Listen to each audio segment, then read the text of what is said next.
It is 1:47 in the morning, and the only sound in my dorm room is the hum of the mini fridge. The light from my phone rests against my face, almost like it wants to burn the shape of RushTok into my skin. My thumb scrolls without asking my permission. Dresses in perfect shades, chants that sound rehearsed for years, smiling faces that know exactly what to do. I never learned the script. Watching them, I wonder if I'm the only one who feels like a stranger in a house built for belonging. On my desk, half hidden in the dark, is a mirror. Earlier tonight, I stood in front of it more times than I want to admit. Checked my hair, my outfit. Practiced the smile I thought might pass for effortless. Each time, the mirror returned the same quiet judgment. Not enough, not yet. I hate that mirrors never lie, even when you're begging them to. The phone glows on, feeding me the same message over and over. You are only worthy if we pick you. Belonging, it seems, is something to be earned, to be auditioned for. Sometimes I laugh at the jokes, the captions about being dropped, but even my laughter tastes bitter, like it doesn't belong to me.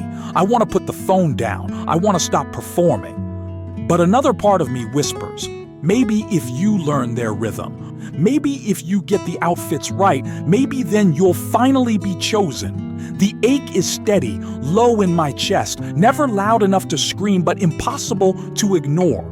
I don't want to admit how badly I crave someone who would say, stay even if you don't match. Stay even if you stumble. Stay even if you are just you. Tonight, though, exhaustion finally wins. I drop the phone face down on the blanket and stare at the ceiling, and my eyes catch the mirror, my hair messy, my face pale, no curated smile, just me, stripped of the costume. And suddenly, in that quiet, something rises up inside me, a thought that is older than I am. When I can no longer change the situation, I am challenged to change myself. Not into their costume, not into their audition, but into someone who can say, I am enough, here, in this room, alone, unseen. The mirror doesn't argue. For the first time, it doesn't feel like a judge. It feels like a witness. I start to wonder if belonging has been backwards all along. What if it doesn't begin with them choosing me? What if it begins with me choosing myself? I imagine a different kind of circle. Not coordinated dresses, not synchronized chants, just people showing up raw, unedited, unscripted. A space where you don't audition to be loved. You are loved, and then you grow. Maybe that space doesn't exist yet, but maybe I can help create it in small ways, online, offline, in whispered conversations with friends who also feel on the edge. Tomorrow, the pressure will still be there. The feed won't stop. The world won't stop offering conditional invitations. But I don't have to answer them. I can practice a different rule. I can put the phone down after 10 minutes instead of 2 hours. I can write one honest line in my journal. Today, I was enough. I can look into the mirror not to edit myself, but to say, you stayed. That's worthy. It sounds small, but maybe in a culture built on constant auditions, refusing to audition is the rebellion. And if I don't, if I keep chasing approval, if I keep pretending, I risk never meeting the self who was already enough, waiting all along. So tonight, before I sleep, I sit with the mirror. I don't adjust my hair. I don't fix my face. I just nod at the reflection like it's an old friend I almost forgot. My voice comes out softer than I expect. You don't have to win me. You already belong here. The mirror doesn't clap. It doesn't vote. It doesn't cheer. But it stays. And sometimes staying is all the proof you need. If I don't change, what will I lose that no one can give back? Maybe only this. The chance to meet myself without conditions. And tonight, Even in the silence, I think that is enough. It is strange how silence can feel heavier than noise. At 1:47 in the morning, the room is still, but inside my chest something pounds quietly, insistently, like a question without an answer. I scroll through video after video, and each one carries the same unspoken law. You are only worthy if we pick you. The words are never written in bold, yet they echo behind every synchronized smile, every matching dress, every chant that flows like water rehearsed for months. I laugh at some of it. Of course I laugh. Everyone laughs. The captions about being dropped, the jokes about running home to a sorority house as if it were a kingdom. But even my laughter feels rehearsed, as though I borrowed it from someone who actually belonged. It doesn't live in me. It slips out of my mouth and leaves a bitter taste behind, like swallowing pennies. The contradiction is what drains me most. I long to rest, to put down the weight of trying. I want to sit in a room without having to measure myself against anyone else. But the moment I consider it, another voice inside insists. Maybe if you practice longer, maybe if you learn the rhythm, maybe if you wear the right color, maybe then they'll finally let you in. It is cruel, because it doesn't sound like cruelty. It sounds like hope disguised as discipline. Sometimes I catch myself rehearsing without meaning to. In the bathroom mirror, I adjust my chin, soften my eyes, stretch my lips into a smile that looks borrowed. I practice the way I might wave or the tone I might use when meeting someone new. I look like a stranger auditioning for the role of myself, and the audition never ends. Each time, the mirror answers honestly, and its honesty hurts. Not yet, not enough. There are nights I picture belonging as a door, behind it, warmth and chatter. In front of it, me, knocking with hands that have started to bruise. The handle never turns, but I keep knocking anyway because silence feels more unbearable than rejection. If no one answers, at least the act of knocking tells me I still exist. And yet, the act of knocking exhausts me. My knuckles ache, my chest tightens. I wonder if the people behind the door even hear, or if they do and choose not to open it. Both possibilities sting. I crave something different. A place where there are no doors at all. A place where you don't have to audition. A space where someone might look me in the eyes and say, "Stay," even if you stumble, even if you wear the wrong color, even if you are simply you. But this world seems to have very few such rooms, and so I keep knocking on doors that were never built for me. The mirror on my desk becomes a witness to this cycle. It waits silently, not cruel, not kind, only faithful. Fidelity without tenderness can be its own form of weight. I sometimes want to smash it, to punish it for its unwavering honesty. Other times, I want to cover it, to pretend it never saw me trying. But most nights I simply let it stay uncovered. And in that choice, I let it see me fail again and again. Inside my head, the self-talk grows harsher. If you just smiled wider. If you just spoke softer. If you just hid the questions. If you just tried harder. The list of ifs multiplies like weeds, choking every thought of worth that tries to bloom. I know this is a trap, but knowledge doesn't untangle the snare. It only makes me more aware of how tightly I'm caught. There is a deeper fear that rarely names itself aloud, the fear that I might disappear from myself altogether. That one day, I will have rehearsed so many versions, performed so many roles, that I will not remember the sound of my true voice. The idea terrifies me more than rejection itself. Because rejection still leaves me with me. Losing myself leaves me with nothing. Some nights the thought becomes so loud that it drowns even the videos.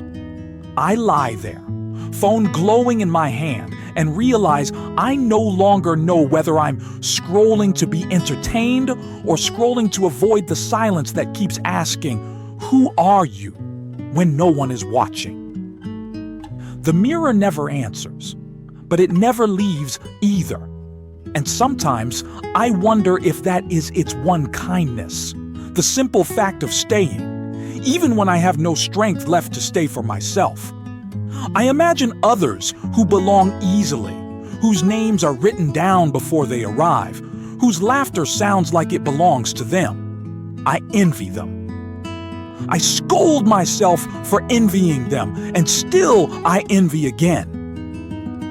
The loop turns endlessly, like a wheel that spins, not because it moves forward, but because it cannot stop. I wonder if I am fading, little by little, like a photograph left too long in the sun. Each day a little less sharp, a little less visible, until one day only a ghost outline remains. Perhaps this is what it means to perform endlessly, to lose color while trying to appear vibrant. The ache remains steady under my ribs, the same question beating like a second heart.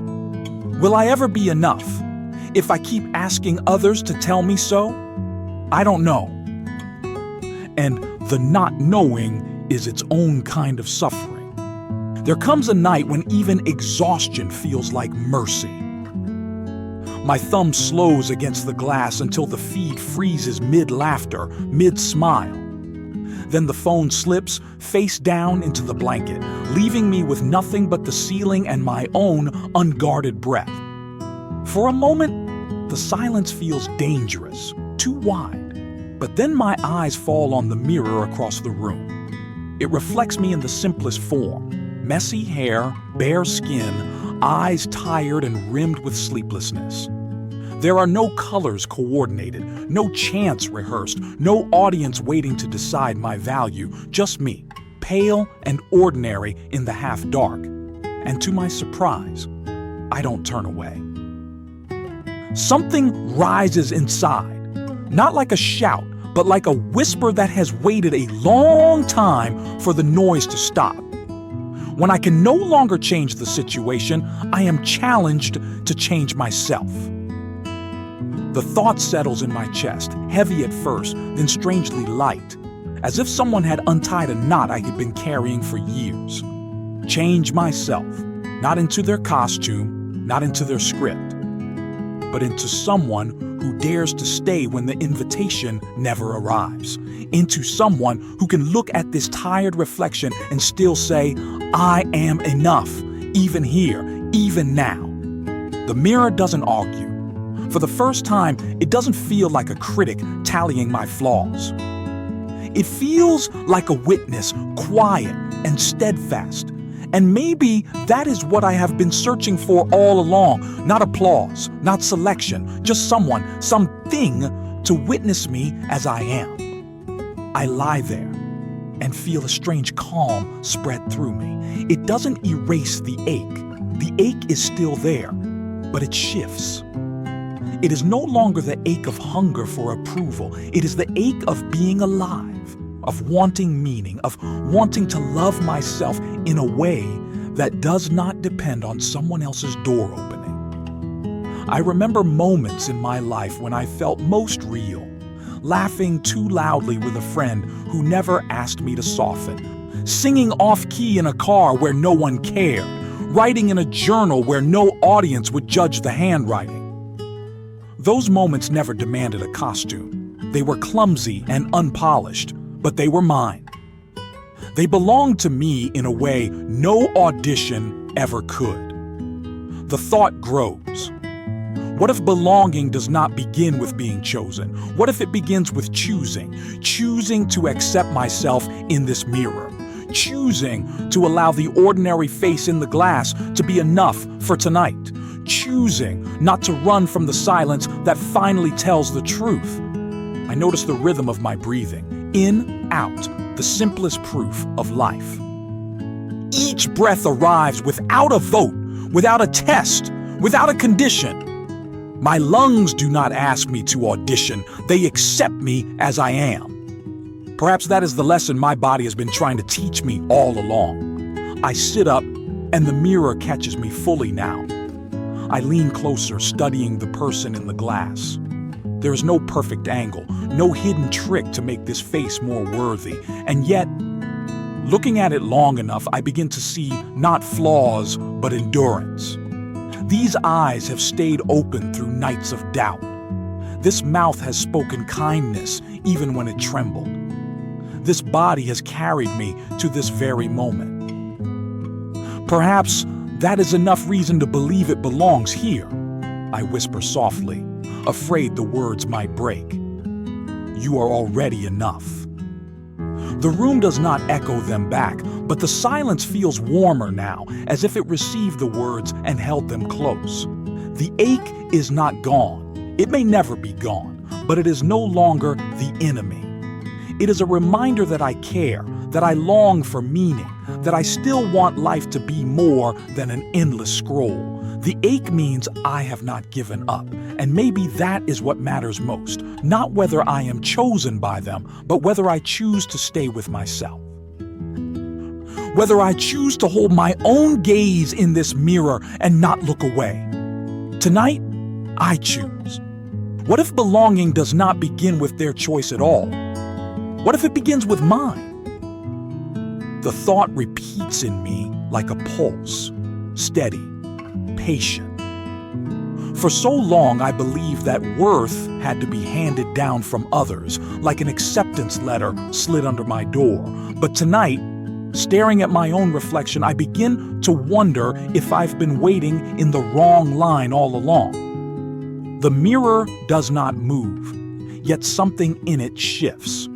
It no longer seems to ask me to prove myself. It simply offers me back to myself. And in that quiet exchange, a strange possibility opens. Maybe growth doesn't come from auditioning, but from accepting. I imagine another kind of gathering.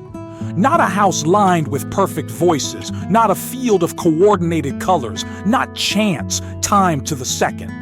Instead, a circle where each person enters carrying their own rawness. No matching outfits, no choreography, no scorecards, just presence, just the courage to arrive as you are. I close my eyes and the image grows more vivid. I see the circle in the dimly lit room, maybe someone's living room with blankets piled on the floor. People speak haltingly, sometimes not at all. One person admits they feel invisible. Another says they are afraid of failing everyone they love. There is no cheer, no applause, but also no rejection. Just nods, silence, and the kind of listening that feels like air finally reaching tired lungs. That imagined room feels more like home than any performance I have ever given. And though it might not exist yet, the thought occurs to me that maybe I could help build it. Not with grand declarations or movements, but in small ways. A late-night conversation with a friend who feels on the edge. A pause before judging someone's awkwardness. A willingness to hold space without fixing, without conditions. I realize belonging is not something to be given. It is something we can create, moment by moment. Perhaps meaning itself is like that. Not a treasure waiting to be found, but something stitched together each time we decide to be present for ourselves and for one another. The world will not stop asking for costumes. The algorithms will not stop flashing their auditions across my screen, but I can choose, here and now, to live by a different rhythm. I can choose to belong to myself before begging to belong to anyone else. It is not a dramatic victory. No one is watching. No one will post about it. Yet in this quiet shift, I feel something close to freedom. The kind of freedom that comes not from escape, but from endurance. From realizing that even if the world does not choose me, I can still choose how to live in it. I think of Carl Rogers' words that growth begins in acceptance, and I feel the paradox settle into me like steady breath. If I accept myself here, in this exact moment, then the possibility of becoming opens like a window I never noticed before. The mirror remains my anchor. It does not smile, it does not frown, but it reflects faithfully. And perhaps faithfulness is enough. Because faithfulness, unlike applause, does not vanish the moment the performance ends. I wonder how different life might feel if I stopped measuring it in votes, selections, and approvals. What if instead I measured it in presence? Did I show up for myself today? Did I stay when it would have been easier to abandon? Did I witness the small truths that asked to be seen?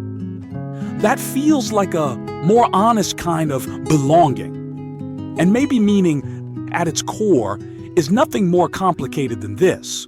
Choosing to stay with yourself long enough to notice that life is still happening, still asking, still offering moments of connection, even in the smallest gestures.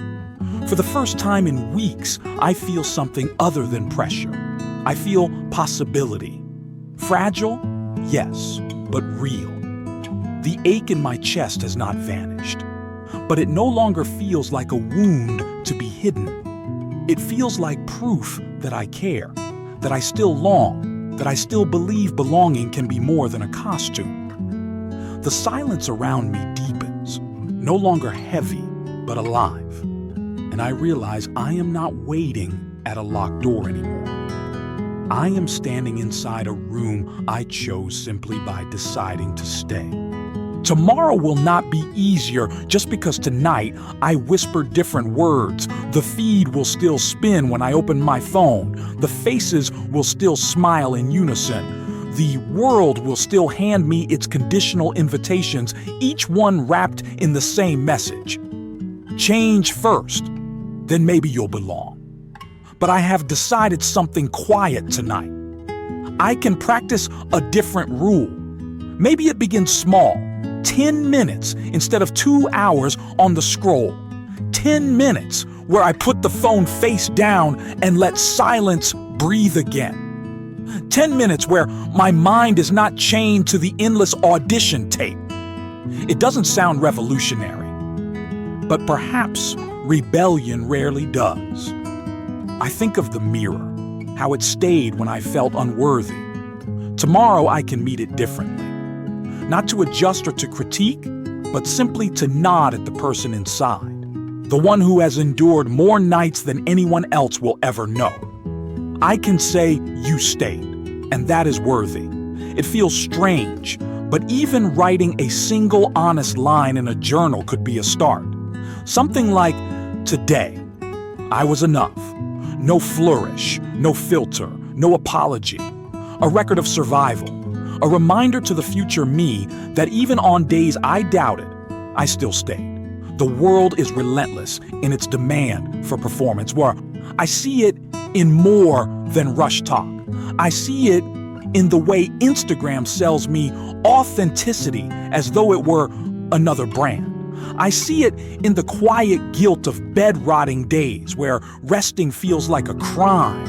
I see it in TikToks about mental health that make confession into content, pain into entertainment. And I see it in the silence of workspaces where quiet quitting is less about laziness and more about the plea to be seen as human before being measured as output. We live in a culture of auditions, and sometimes the stage is not a stage at all but a classroom, a workplace, even a living room where family members expect us to play roles that no longer fit. To choose not to audition there, to simply exist without explanation, is an act of quiet defiance. The risk, of course, is real.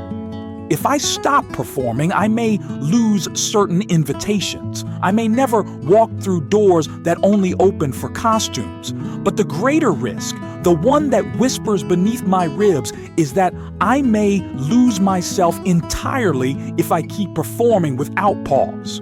And losing myself would mean losing the only companion guaranteed to stay with me until the very end.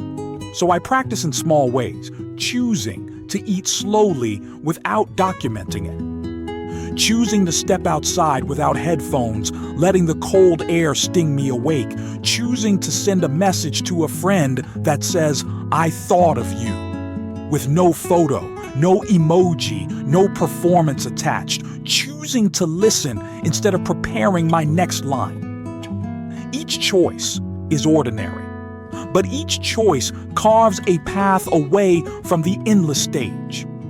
And the more I walk it, the more I see that meaning is not a grand discovery waiting at the horizon.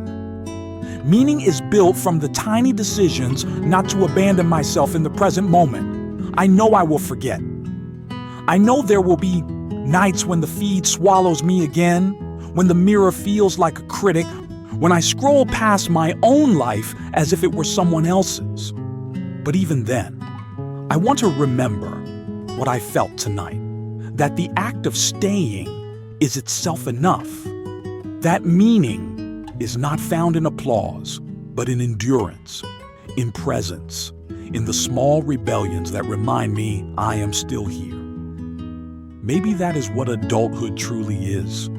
Not arriving at a polished identity, not being chosen by the right crowd, but learning how to stay with yourself when every voice outside tells you to leave. And so I hold this truth like a fragile ember.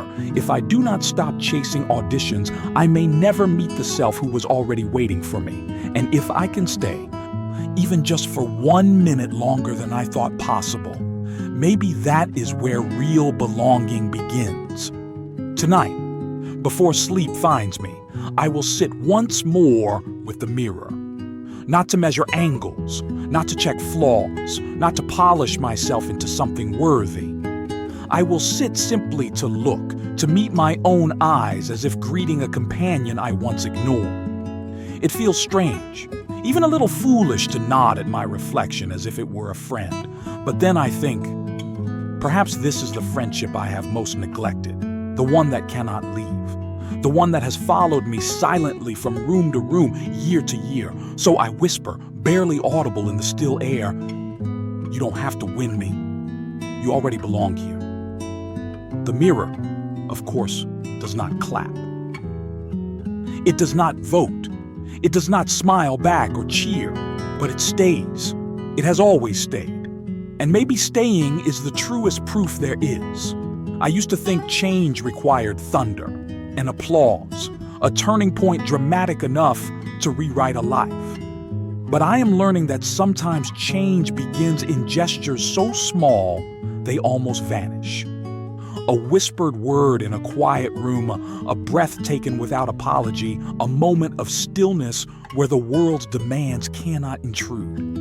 I cannot promise myself that tomorrow I won't scroll again, that the ache won't return, that I won't feel the tug of the endless audition, but I can promise this, that I will try each day to grant myself one small act of unconditional belonging, a look in the mirror without judgment, a line in a journal without apology, a choice to stay, even when leaving myself would be easier.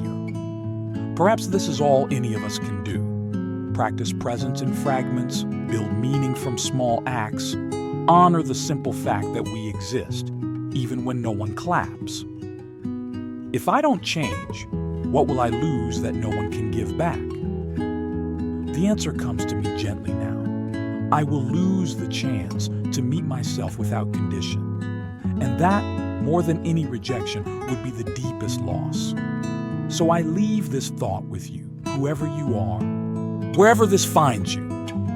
Before you sleep tonight, take a moment with whatever mirror or reflection you have, not to fix, not to critique, but to see. To greet yourself as you would a weary traveler who has come a long way. Say one line aloud if you dare. You already belong here. It may feel awkward. It may feel hollow the first time, but say it anyway. The mirror will not argue, will not withdraw. It will simply stay. And perhaps in that stillness, you will begin to feel what I am learning tonight, that staying is not failure, it is faith. We are all carrying secret auditions, hoping someone will give us a part. But what if the role we are waiting for is already written in us, waiting for us to accept it? What if the only audience that truly matters is the one staring back through the glass, weary but unbroken? The mirror will stay. And so can you.